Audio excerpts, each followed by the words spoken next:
So good afternoon, everybody. We will start with WallabyPhenox symposium. We have the chance of having René Chapot presenting the experience with PEGASUS in the treatment of ICAD and rescue stenting. So René, please. Okay. Thank you, Laurent. Let's go. What to know about PEGASUS? It's a laser cut stent, open cell. So if it's open cell, it means that it opens properly in the curves.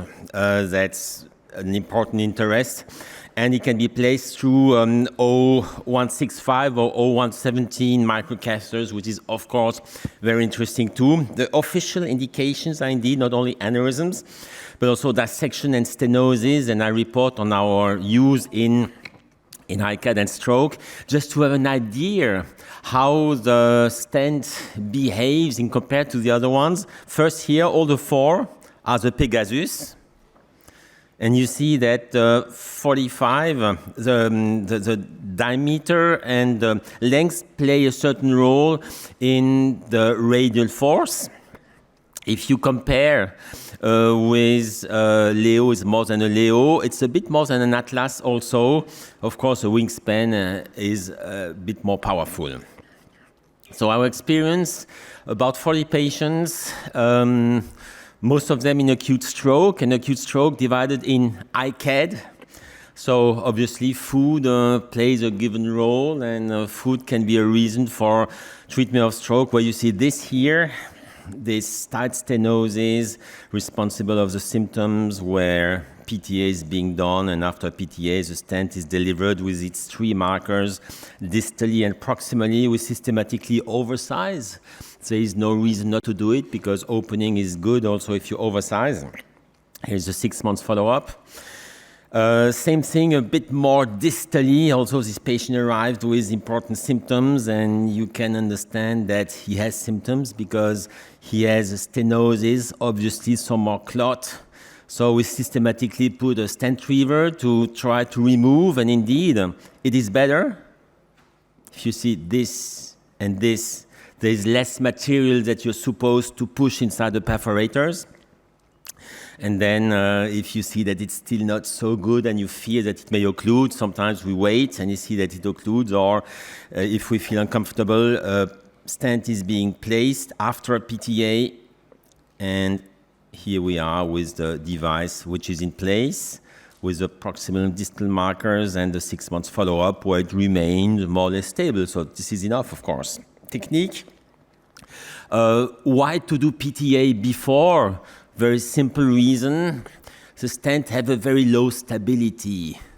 And if you just deploy it, if you try to cross again, a PTA balloon has not the same ability to navigate in the microcaster, and the chance to displace it is there. So better to PTA before.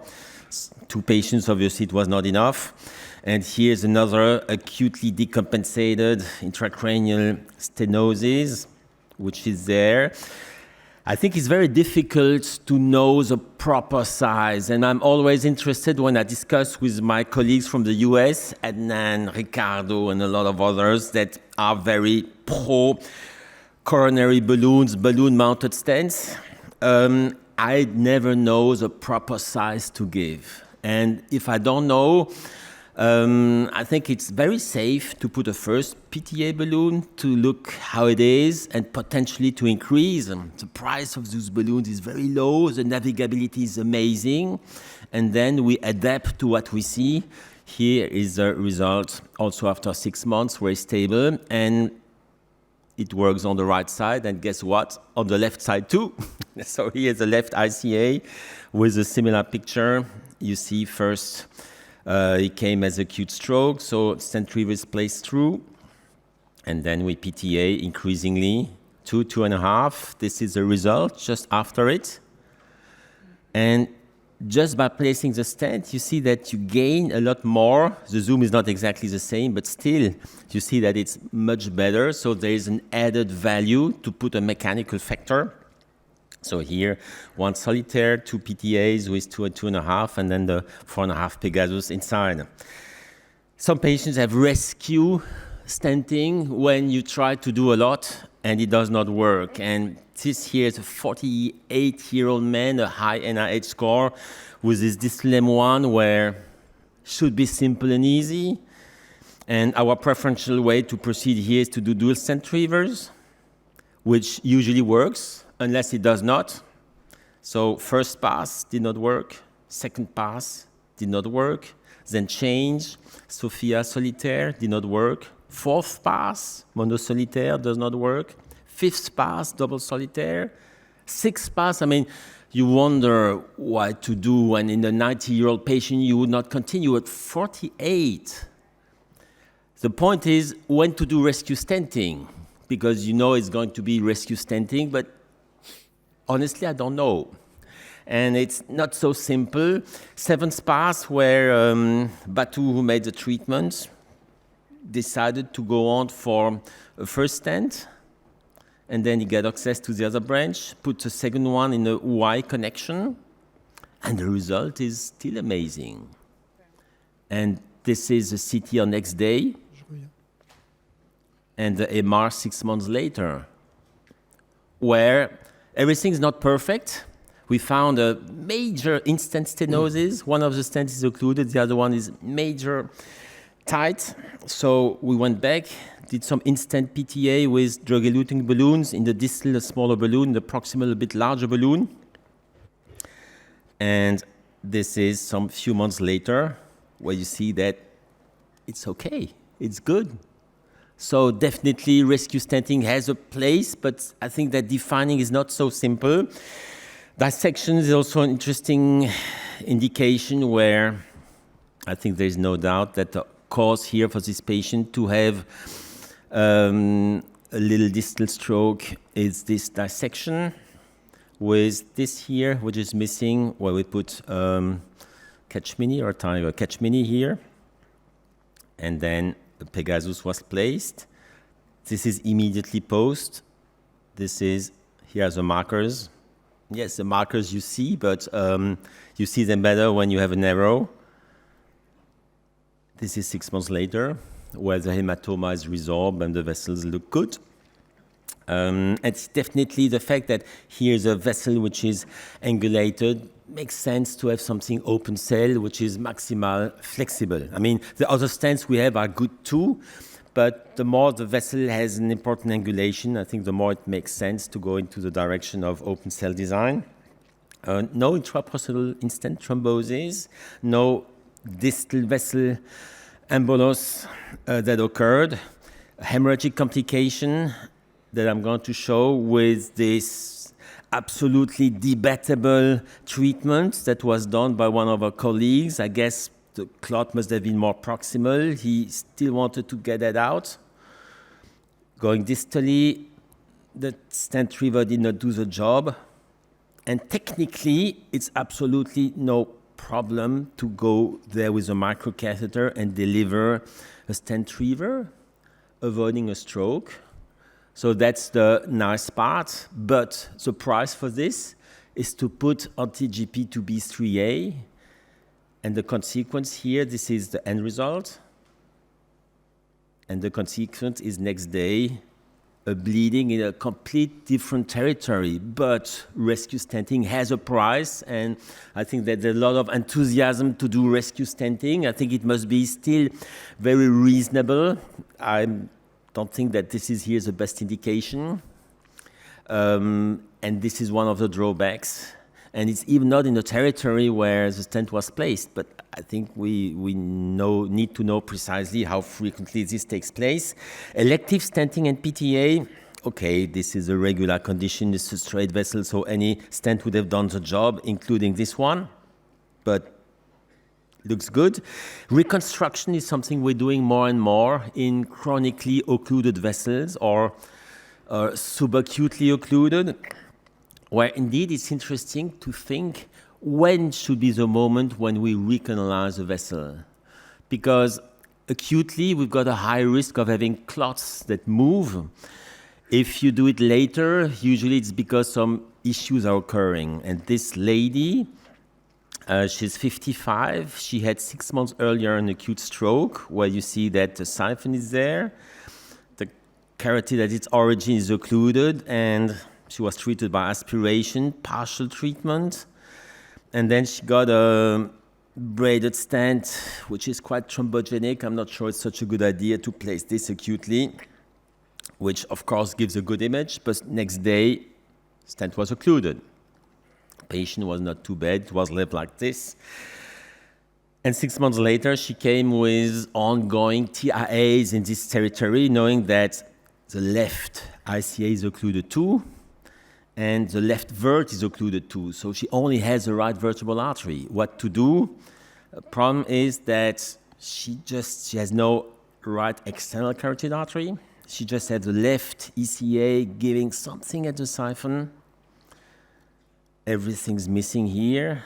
And from the origin, you still have a stump, which is indeed was quite helpful because navigating here with a triple system, 8F guiding, 8F, 5F, and then here Terimove 35, allowed to go all through those vessels without too much of efforts. The difficulty is not here.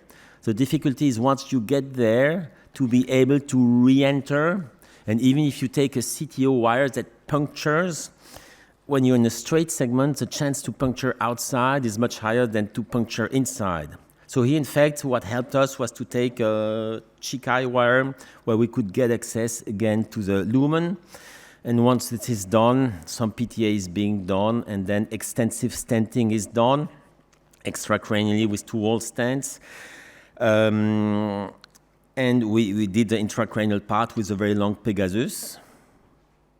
And this is here the end result with 2-wall stents, one protégé and one precise, and one PEGASUS in the end.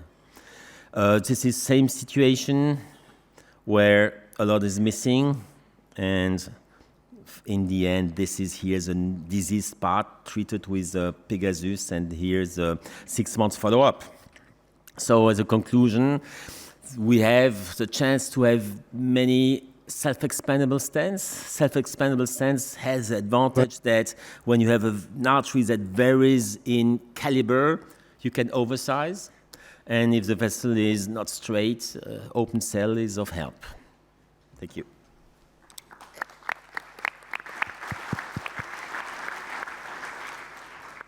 Thank you. Thank you very much, René. Arden? Any questions? So there is a problem with 2B3A, no question. But I think a better solution that is now available is Cangrelor.